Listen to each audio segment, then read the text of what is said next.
Salut à toi, c'est Jenny. On va rebondir sur l'épisode d'hier. Je pense que ce sera intéressant que tu le consultes avant celui-ci si ce n'est pas encore fait. Je te mets un lien en description au cas où. On avait parlé de l'idée du plan d'urgence.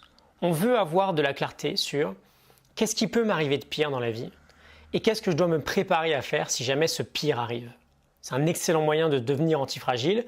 On veut que, si on reprend notre métaphore d'hier, si un feu se déclenche dans notre vie, on puisse être capable de sortir notre plan d'évacuation et se diriger calmement vers les potentielles issues de secours. On a préparé tout ça.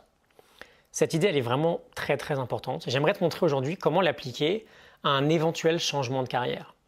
Ok, imagine que tu veux, toi aussi, vivre une vie qui a beaucoup plus de sens pour toi, une vie où tu meurs d'envie de te lever chaque matin pour aller bosser ou pour aller faire quelque chose que tu aimes. C'est normal de se poser ces questions-là aujourd'hui, mais tu n'enclenches pas ce changement de vie parce que tu as peur de l'échec. Tu as peur de « et si ça ne marche pas, qu'est-ce que je vais faire? Qu'est-ce que je fais? Et qu'est-ce que ma famille va devenir peut-être? Parce que tu as des responsabilités importantes autour de toi envers tes proches. » Ok, ce qu'on va faire ici, c'est assez sympa. C'est une idée de Chris Guillebeau. On va essayer de voir ta carrière comme un jeu. Ok, on a plusieurs types de jeux auxquels on peut jouer. J'aimerais en aborder 3. Parfois, on a un jeu qui est très simple, comme le tic-tac-toe. C'est le jeu où on a une grille de 3 par 3. Un joueur joue avec des croix, l'autre avec des ronds. Et l'idée, c'est d'aligner nos 3 formes identiques. Bon, le tic-tac-toe, c'est un jeu où toute l'information de base est connue. Il n'y a pas de jetons cachés, tout est visible sur le plateau. Et c'est un jeu où on peut définir une stratégie idéale, c'est-à-dire qu'il existe une stratégie simple à ce jeu-là, où on ne peut jamais perdre. Il y a un moyen très simple de ne jamais perdre.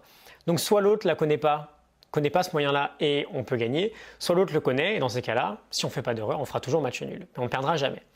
Ensuite, on a un jeu un peu plus difficile, comme les échecs. C'est là encore un jeu où il n'y a aucune information cachée. Toute l'information est connue, elle se trouve sur le plateau, on n'a pas de pion caché, tout le monde peut voir les forces et les faiblesses de notre jeu ou de celui de notre adversaire.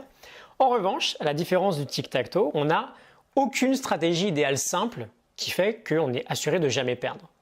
Aux échecs, tu le sais, j'imagine, il y a des millions de stratégies différentes pour gagner. Il faut réussir à anticiper les moves de l'adversaire, parfois 10 coups à l'avance. C'est beaucoup plus complexe. Et on a un troisième jeu, le poker, où à la différence des deux autres, toute l'information n'est pas connue. On ne voit pas les cartes de l'adversaire, on ne sait pas quelles cartes vont tomber. Donc on ne peut pas dire si ça va être facile ou difficile, comme le premier ou le deuxième jeu.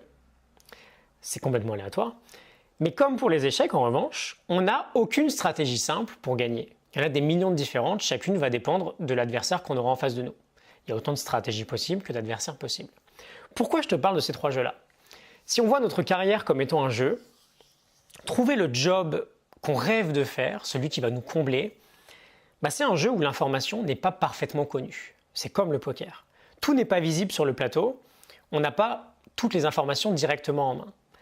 Et donc pour gagner, il va falloir faire comme au poker, il va falloir réussir à développer plusieurs stratégies qui vont faire qu'on va minimiser nos chances d'échouer ou maximiser nos chances de réussir. On va faire en fait de la gestion de risque. Et c'est là que l'épisode d'hier entre en jeu. On veut développer une multitude de plans qui vont nous prévenir du moindre échec. Si le plan A échoue, c'est bien d'avoir un plan B. Si le plan B échoue, c'est bien d'avoir un plan C. Et on a 26 lettres là. On peut à l'avance définir 26 plans différents, du plan A jusqu'au plan Z. Et on veut avoir conscience que potentiellement, on ne va pas tout contrôler. Tout ce qui peut nous arriver, ce n'est pas forcément dans notre zone de contrôle. En revanche, stoicism style, on peut contrôler la manière dont on va répondre à la situation. Traduction, je ne sais pas si mon plan A va échouer, mais je peux de moi-même anticiper et préparer un plan B, etc., etc., etc., jusqu'au plan Z. Je vais te donner un exemple très simple, c'est le mien. Pendant 3 années, où j'ai monté mon propre projet, les 3 dernières années, ce qui a fait que j'ai vraiment réussi à quitter mon job, et que je me suis vraiment lancé, c'est que j'avais une confiance très très forte dans l'idée que finalement, je prenais quasiment aucun risque à faire ça. Mon plan Z, ma dernière issue possible, c'était que, j'ai pris 2-3 ans pour travailler sur moi, j'ai monté une boîte, j'ai développé des tonnes de compétences, parce que quand tu te lances dans ce type d'aventure, tu fais tout toi-même, donc tu apprends un métier par semaine. Si jamais rien n'a marché, dans le pire du pire des cas, je serais juste retourné dans ce que je faisais avant. Et ce pire scénario était bien meilleur que de ne rien faire. Parce que même si aujourd'hui je retournerais bosser dans le consulting, j'aurais tellement appris en 3 ans là, que je trouverai des moyens, peut-être que ça me plaise un peu plus. Et je serais bien meilleur que si j'avais passé 3 ans à regretter et à me pourrir l'esprit sur ce regret-là de j'aurais dû me lancer ou j'aurais dû le faire. Et donc quand tout le monde me disait que j'étais fou au moment de quitter mon job, que je prenais un risque monstrueux, en fait pas du tout. J'avais 26 plans, donc je ne pouvais pas échouer en fait. Et même si j'arrivais au plan Z, ce plan Z était bien meilleur que de ne pas agir du tout. J'aurais plutôt été fou de rester dans ma situation actuelle qui ne me convenait pas.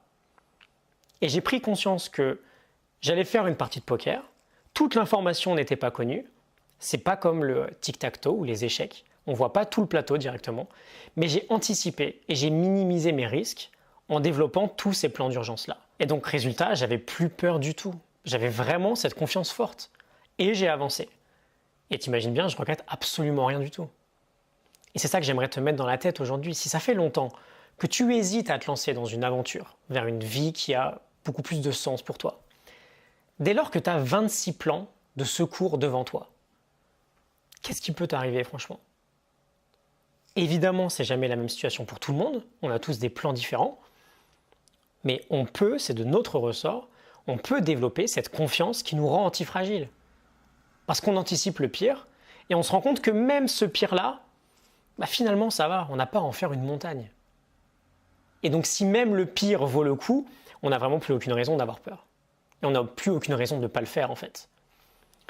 Donc voilà, petit message d'inspiration du jour. Bosse sur tes plans d'urgence et vois progressivement cette confiance se construire. Okay, ce sera bien plus simple pour toi de passer à l'action si tu ressens cette confiance-là. Okay, ce sera bien plus simple pour toi d'envisager un potentiel grand changement de vie. Juste un mot avant de finir. Ce soir à 23h, je clôture ma promo actuelle sur Vie pleine de sens, une formation qui t'aide à identifier tes valeurs, tes passions, tes plus grands talents et des besoins dans le monde pour t'aider à vraiment découvrir ta potentielle mission de vie et t'orienter vers cette potentielle mission de vie. Cette vie qui a plus de sens pour toi. Ça te parle, si tu sens que c'est peut-être pour toi aujourd'hui, tu as un lien en description avec 140 € de réduction sur la formation. C'est uniquement jusqu'à ce soir. Okay, quoi qu'il en soit, je te laisse réfléchir sur cette idée générale, les plans d'urgence, même pour ta carrière. Je te souhaite une excellente journée. J'espère que ça t'a parlé. À demain. Salut.